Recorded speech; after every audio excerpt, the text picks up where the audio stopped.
O acidente, na realidade, ele começou em 1985, quando o Instituto Goiano de Radiologia deixou de existir. E apenas aquele aparelho que era usado em radioterapia, em quimioterapia, ele ficou ali. Segundo informações dos donos do Instituto, ele foi proibido de ser retirado de lá por uma liminar judicial.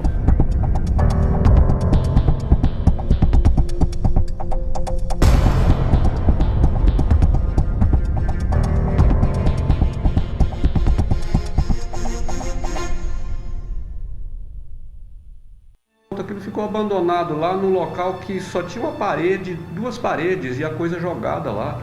O aparelho com a cápsula de Césio estava aqui dentro dessa sala, logo aqui atrás desse aterro. Lá não tinha guarda vigiando, porque tinha um guarda vigiando antes, né? Aí disse que não estava recebendo, aí tiraram ele. Aí ficou abandonado. E claro que se você deixa um objeto de ferro pesado no local daquele, alguém vai querer usar aquilo para alguma coisa. Dali foi retirado, levado para a Rua 57, em um carrinho desses de mão usado na construção civil. Lá esse objeto ficou debaixo de uma mangueira do dia 13, que era um domingo, até no dia 18 de setembro. No dia 18 eles venderam lá para o Ferro Velho do Devair, na Rua 26A. O Devair, meu cunhado, comprou a peça, né, que continha o pó dos Césio, e ficou passando mal lá com a peça dentro de casa. Eu observei que o Devair estava muito diferente. Ele estava com um bronzeado muito falso, muito forte, muito esquisito, sabe? Uma cor que não é cor normal. Olha, não é só isso. Eu não tenho paladar. Tanto faz colocar açúcar ou sal na boca, o gosto para mim é o mesmo. A Maria Gabriela trouxe um café e tal, a gente conversando ali. Quando ele me falou, mano, eu comprei um objeto que tem uma luz magnetizante, atraente, à noite, ela é muito bonita. Mas ninguém ligava uma coisa à outra. Então eu peguei um fragmentozinho daquele objeto, mais ou menos a metade de um grão de arroz, pus aqui na mão, fiz essa fricção.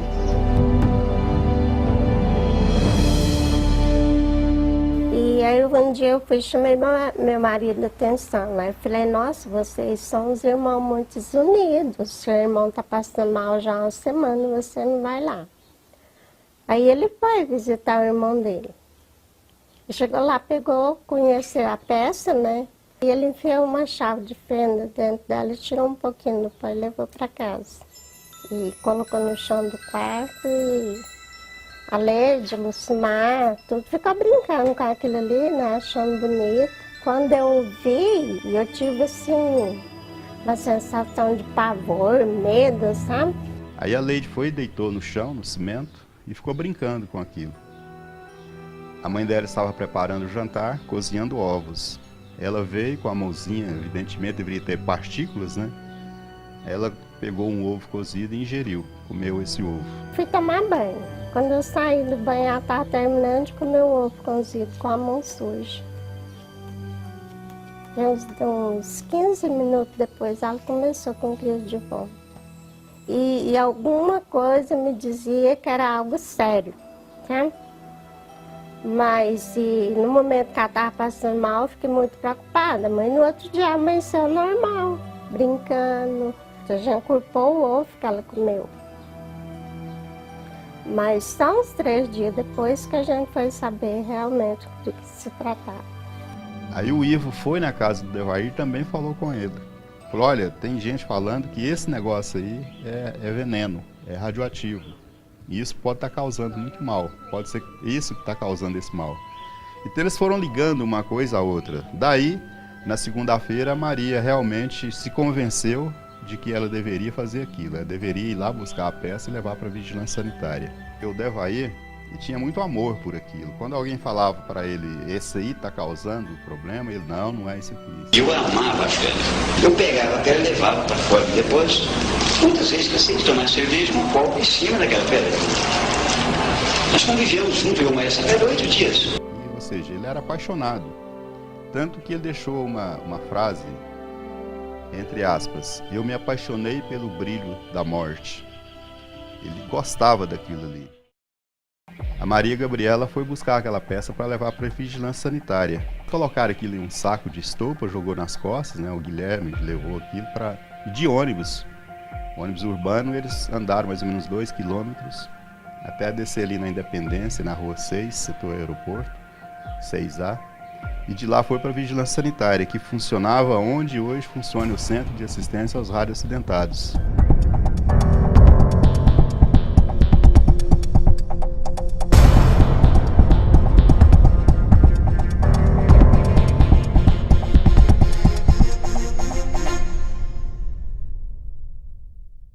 Como aqui já havia profissionais de saúde, imaginou-se que realmente tratava-se de uma peça que continha a radiação. E constatou-se no mesmo dia, através de um físico nuclear, o Walter Mendes. Quando eu cheguei no gabinete do secretário de saúde, na época Antônio Faleiros, tinha agendado com ele uma entrevista sobre falta de vacina. O estado todo estava tendo um problema de falta de vacinas contra sarampo. E eu percebia o nervosismo todo dele, da equipe, em função de ter esse problema, e perguntei o que era. Aí ele falou para mim: não sei direito o que é, não posso nem gravar com você direito, mas a suspeita é de um vazamento de gás e tal. E eu perguntei onde é. E ele me deu o endereço, ele falou no Ferro Velho, tal, no setor aeroporto, e eu fui bater lá no Ferro Velho. A notícia que veiculava na tropa é que havia acontecido um vazamento de gás, que haveria necessidade de nós isolar umas áreas que estava contaminada com vazamento de gás. E chegamos no local, deparamos com algumas pessoas passando mal, nós mesmos policiais passando mal, com tonteira, com diarreia, outros com dor de cabeça, e achava que era problema corriqueiro, que era dor corriqueira. O Devair estava lá dentro, trabalhando, e ele que me recebeu. Estendi a mão para cumprimentá-lo e ele já tirou a mão. E falou que não ia me cumprimentar, pediu desculpas, porque ele estava com a mão machucada. E me mostrou a mão toda machucada. Na segunda-feira, a gente procurou o hospital. Aí foi o Devair, a esposa dele, que já estava muito ruim, eu já fui acamado. Ele pegava assim nos dentes, os dentes dele molinhos. Eu fazia isso no cabelo, soltava, sabe, aquela mecha de cabelo. E aí a gente foi para o hospital lá para o HDT. Aí como ele estava bem ruim, já chegou e internou logo. O pessoal da CENEM já começou a chegar aqui à noite, daí desenvolveu todo aquele processo de pegar as pessoas contaminadas, isolar, levou um pouco para o Estádio Olímpico, um pouco foi para o hospital HDT, o Hospital de Doenças Tropicais. Aí a Leides liberou. Aí tinha uma muretinha assim, eu pus ela em cima e ela ficou em pé e eu abraçado com as pernas dela. Aí acho que eles perceberam que tinha algo estranho e aí pediu para monitorar ela de novo. Aí monitorou de novo e não teve jeito, teve que levar ela para o hospital. Foi o último dia que eu vi ela, foi esse. Aí só vi ela depois que ela morreu. No Estádio Olímpico estava a Defesa Civil, improvisou abrigos de barracas de lona para os primeiros abrigos das vítimas. Aí algumas eram levadas lá para o vestiário do estádio. Era lavado com um jato forte de mangueira, uma vassoura com uma mistura que eles fizeram, né, de hidróxido de alumínio, vinagre, sabão, uma série de coisas. E assim ia lavando as pessoas e media. Aí, que a costela ainda tem, lavava de novo, aquele processo muito horrível. Dali ia dando a sequência do monitoramento, levando as pessoas mais doentes para os hospitais, HGG, HDT e para o Rio de Janeiro, o Hospital da Marinha. Não me sai da cabeça, todas as vezes que eu vejo uma imagem, é da Leide, da menininha, e da Maria Gabriela, as duas embarcando para o Rio de Janeiro. Então eu fui até o aeroporto, me despedi delas e falei até a volta. E dei um tchau para ela deu um tchau para mim e elas não voltaram mais com vida, voltaram para serem enterradas. Né? Que eles chegaram lá no CRISA, falou assim para a gente que a gente tinha que ir lá, que tinha estourado um cano de gás, a gente tinha que ir lá porque estava correndo muito perigo para a cidade. e que todos os motoristas eram obrigados a ir lá com os seus caminhões para arrastar esse gás, esse rejeito. Então tinha que ir, o que enjeitasse aí era mandado embora sem direito a nada, e o caminhão que a gente trabalhava era cedido para outro motorista que quisesse ir.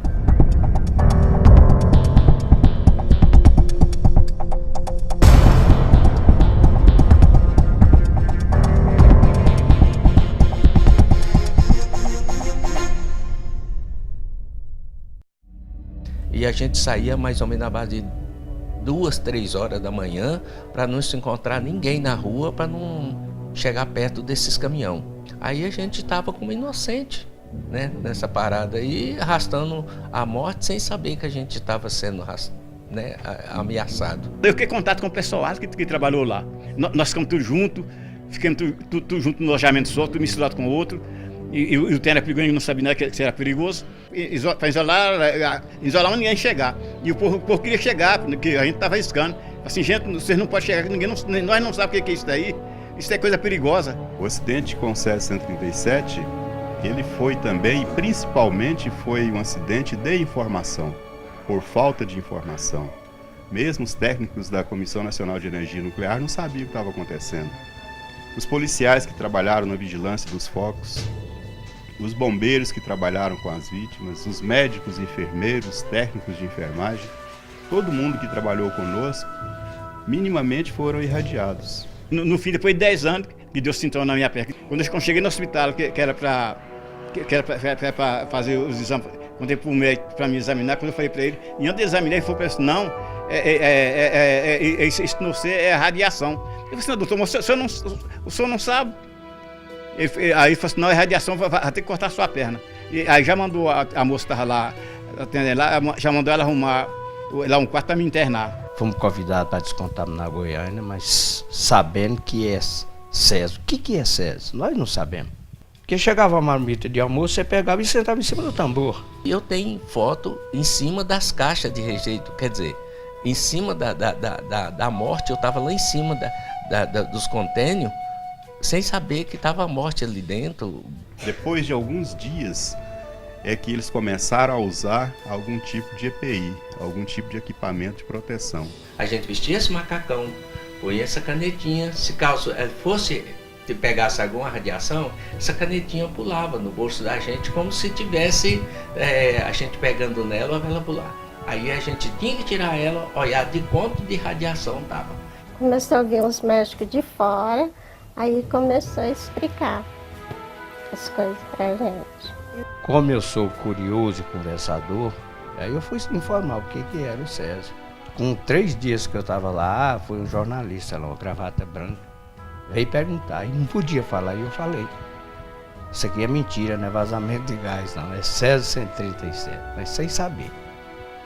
Daí já foi um grilho em cima de mim, um problema em cima de mim. Teve uma repercussão internacional muito grande aqui em Goiânia e a imprensa do mundo inteiro veio para cá. Eu acho que nunca Goiânia teve tanto repórter como teve aqui. Tem emissora de todos os lugares do mundo. Houve também uma histeria, as pessoas começaram a entrar em desespero com as mortes, porque as pessoas falavam, olha, esse negócio propaga pelo vento, as pessoas vão morrer. 23 de outubro, véspera do aniversário de Goiânia. Luto. Morrem 2 dos pacientes internados no Marcílio Dias, no Rio de Janeiro. 26 de outubro, chegam os corpos das vítimas. A cidade para. Tumulto. Pessoas inocentes, que morreram inocentes, recebem pedras como flores. E no enterro delas, toda uma ignorância de apedrejar o túmulo, aquela ignorância toda. Elas pegavam pedaços de cruz, né, que são cruzes de cimento, jogava contra os caixões, contra o cortejo. As filhas da cidade, principalmente a Leide, que nasceu ali, não poderia ser enterrada ali. A mãe dela assistiu tudo isso. O meu pai, que estava lá com ela, também assistiu tudo isso. Ou seja, a família vendo o seu ente querido dentro de um caixão, sendo escorraçado daquela forma. Que eles fizeram uma manifestação muito agressiva, sabe, a reação deles. Eu creio muito em Deus Então eu acho que quando a gente nasce, a gente já tem uma tarefa para cumprir aqui, mesmo que, né, levou um pedaço de mim, sofri muito, ainda sofro ainda, mas eu vejo assim. Os que foi motorista, carreteiro, caminhoneiro, pessoa de pá mecânica, pessoa do guincho, todos morreram, o caminhão muque, todos morreram. Está escapando muito pouco. Eu, graças a Deus, eu ainda estou vivo, um milagre de Deus, mas só Deus sabe.